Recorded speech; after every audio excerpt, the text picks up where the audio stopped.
جانور کو ذبح کیا جائے اس وقت جانور کی پوزیشن کیا ہونی چاہیے؟ تو معلوم ہے سب کو کہ جانور کو قبلہ رخ ہونا چاہیے. آغا سیستانی فرماتے ہیں کہ گردن اور جو پیٹ ہے یہ قبلہ رخ ہو تو کافی، چہرہ اور ہاتھ پاؤں کا قبلہ رخ ہونا ضروری نہیں. یعنی صرف گردن اور پیٹ قبلہ رخ ہو بس یہ صحیح ہے. لیکن اب یہ غلطی اس کے اندر اور ہے جو ابھی آگے چل کر بھی بیان کروں گا. البتہ اور کچھ اور مراجع ہیں جو کہتے ہیں کہ گردن، پیٹ، ہاتھ پاؤں، منہ وغیرہ بھی قبلہ رخ ہونا چاہیے.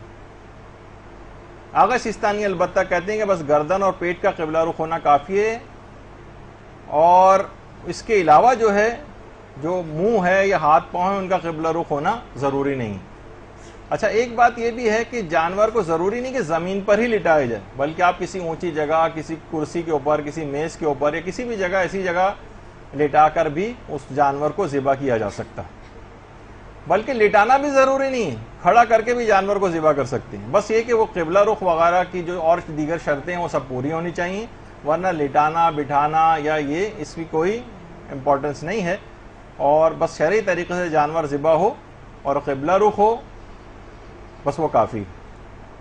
اچھا کچھ قصائی حضرات یہ بھی کرتے ہیں کہ بہت اوپر سے گوشت بچانے کے لیے جانور کو ذبح کرتے ہیں. ویسے خیر ابھی آگے چل کر بھی بہت ساری ایسی چیزیں اس کے اندر آئیں گی کہ دیکھیے چاروں رگوں کا کٹنا بہت ضروری، جو 4 رگیں ہوتی ہیں ان کا کٹنا بہت ضروری ہے.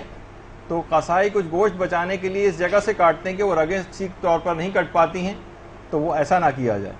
یا جو علماء کچھ اس کو بھی کہتے ہیں کہ جیسے بہت سارے افراد جو اس کی گردن ہے اس کو آسمان کی طرف کر دیتے ہیں، جبکہ گردن کو اور جو اس کا سینہ ہے اسے قبلہ رخ ہونا چاہیے. لیکن وہ کیا کرتے ہیں کہ مثلا آسمان کی طرف گردن کو اس طرح سے کیا کہ اس کا رخ بجائے قبلہ رخ ہونے کے آسمان کی طرف ہو گیا. تو ایسا نہ کیا جائے، بلکہ گردن کو بھی قبلہ رخ کرنا چاہیے. اور اگر کوئی شخص جان بوجھ کر قبلہ رخ نہ کرے تو جانور حرام ہو جائے گا. البتہ جو ہم مرغی وغیرہ خریدنے کے لیے بازاروں میں جاتے ہیں اور اکثر وہاں پر ہم دیکھتے ہیں کہ زیادہ اس میں خیال نہیں کرتے، لوگوں سے بھی ہم نے سنا ہوتا ہے کہ جناب وہ اس نے ایسے ہی کچھ زیادہ کوئی خیال، جو عام مسلمان جو قصائی وغیرہ دکاندار ہوتے ہیں وہ صحیح طور پر اس کا خیال نہیں کرتے ہیں کہ قبلہ رخ ہے نہیں ہے. تو بہرحال عام مسلمانوں کے بازار سے گوشت کو یا مرغی وغیرہ کو خریدنے کی اجازت دی گئی، جائز ہے وہ. اور لیکن اگر بھولے سے یا جلد بازی میں ایسا ہو جائے اور جانور کو قبلہ رخ نہ کیا جائے تو بہرحال اس سے جانور حرام نہیں ہوتا، اور اس کو اس غلطی کی وجہ سے، جلد بازی کی وجہ سے، یا جانور نے اپنی پوزیشن بدل دی اور ہم نے جلد بازی میں ذبح کر دیا تو اس سے کوئی فرق نہیں پڑتا ہے، اور وہ جانور پھر بھی بس جان بوجھ کے ایسا نہیں ہونا چاہیے. ایک مسئلہ اور بھی ایک آتا ہے کہ کیا خود جو ذبح کرنے والا ہے اس کا خود بھی قبلہ رخ ہونا ضروری ہے؟ تو جواب ہے کہ نہیں. تمام مجتہدین یہ بات فرماتے ہیں کہ ذابح جو ہے، ذبح کرنے والا، اس کا قبلہ رخ ہونا تو واجب نہیں. البتہ کچھ علماء نے احتیاط مستحب ضرور قرار دی ہے کہ اسے قبلہ رخ ہونا چاہیے، سوائے ایک مجتہد کے جو آج کل حیات ہیں، آیت اللہ نوری حمدانی، وہ فرماتے ہیں کہ احتیاط واجب یہ کہ خود ذابح جو ہے، ذبح کرنے والا، اس کا بھی قبلہ رخ ہونا ضروری.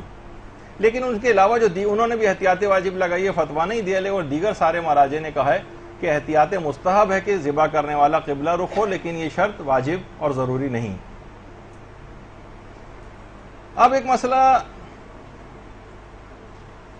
یہ بھی دیکھیں، اس میں بھی غلطی یہ ہو رہی ہے. اب اس میں تو خیر معلوم نہیں کہ قبلہ جو، لیکن ان کا جسم الگ ہے اور جو گردن ہے اس کو بہت موڑ کر کسی اور دوسری طرف کر لیا گیا، جبکہ سینہ جو ہے وہ اس کا رخ کوئی اور ہے. تو اس میں یہ دونوں چیزیں قبلہ رخ ہونی چاہیے.